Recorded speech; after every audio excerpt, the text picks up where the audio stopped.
ഇന്ന് നമുക്കൊരു ഹൈദരാബാദി അമരപ്പയറിൻ്റെ ഒരു കറി ഉണ്ടാക്കി നോക്കാം. ഒരു ഫ്രൈ ആണ് കേട്ടോ. അപ്പോൾ ഞാൻ അമരപ്പയർ കണ്ടപ്പോൾ കുറച്ച് വാങ്ങി അത് നന്നായിട്ട് അരിഞ്ഞു വെച്ചിട്ടുണ്ട്. അതിന് തക്കാളി വേണം, ഉള്ളി വേണം, പച്ചമുളക് വേണം, കുറച്ച് കറിവേപ്പിലയും വേണം. അത്രേ വേണ്ടുള്ളൂ കേട്ടോ. എണ്ണ നല്ല ചൂടായി വരുമ്പോൾ നമ്മൾ അതിലേക്ക് കടുകും ജീരകമാണ് ഇടുന്നത് കേട്ടോ. കടുകും ജീരകം ഇട്ടതിന് ശേഷം നമ്മൾ ഉള്ളി അരിഞ്ഞ് വെച്ചതിട്ടു, പിന്നെ പച്ചമുളക് ഇട്ടു. എന്നിട്ട് നന്നായിട്ട് വഴറ്റി അതിൽ കുറച്ച് കറിവേപ്പില ഇട്ട് നന്നായിട്ട് വഴറ്റണം. വഴണ്ട് വരുമ്പോൾ നമ്മൾ അടുത്ത ഐറ്റംസ് ചേർക്കാം. ഇപ്പോൾ വരണല്ലേ ഉള്ളൂ. വന്നുകൊണ്ടിരിക്കുന്നു. യെസ്. അപ്പോൾ അത് കഴിഞ്ഞ് ഇനി നമ്മൾ എന്താ ചെയ്യേണ്ടത്?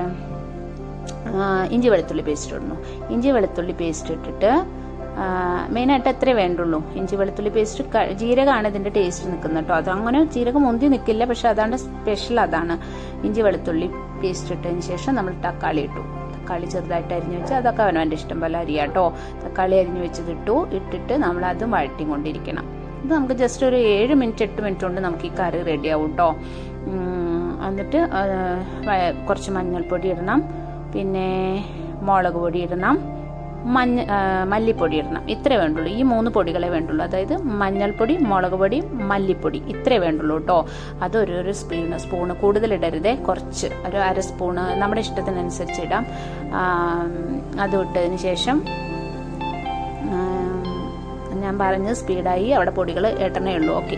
അപ്പോൾ അതിട്ടതിന് ശേഷം നമ്മൾക്ക് ഉപ്പിടണം കേട്ടോ. ഉപ്പ് എല്ലാവരും മറക്കരുതേ. ഉപ്പിട്ടിട്ട് നമ്മൾ അരിഞ്ഞു വെച്ച പയർ അതിലേക്ക് കൊട്ടണം. ഇത്രയേ ഉള്ളൂ കേട്ടോ.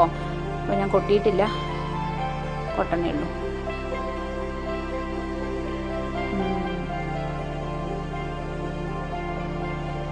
ഇപ്പോഴേ കൊട്ടി. അപ്പോൾ പയർ അരിഞ്ഞു വെച്ചത് അതിൽ കൊട്ടിയിട്ട് നല്ലപോലെ ഇളക്കി. ഉപ്പും മഞ്ഞൾപ്പൊടി, മുളക് പൊടിയും മല്ലിപ്പൊടി ഇത്രേ വേണ്ടുള്ളൂ കേട്ടോ. ഓർമ്മ വെച്ചോളൂ. പിന്നെ തക്കാളി, ഉള്ളി, പച്ചമുളക്, കറിവേപ്പിലയും ഇഞ്ചി വെളുത്തുള്ളി പേസ്റ്റ്, അതിലൊക്കെ നോർമലായിട്ട് നമ്മുടെ വീട്ടിലുണ്ടാവുന്നതല്ലേ. ഇത് ഈ അമരപ്പയർ മാത്രമല്ല കേട്ടോ, ഇതുപോലെ പയറുണ്ടാക്കാം. ഏത് പച്ചക്കറി നമുക്ക് ഇതുപോലെ ഉണ്ടാക്കാം. അടിപൊളി ടേസ്റ്റാണ്. ചപ്പാത്തിക്ക് ഉണ്ടാക്കി കഴിക്കാം, ചോറിന് കഴിക്കാം. അപ്പോൾ എല്ലാവരും ഒന്ന്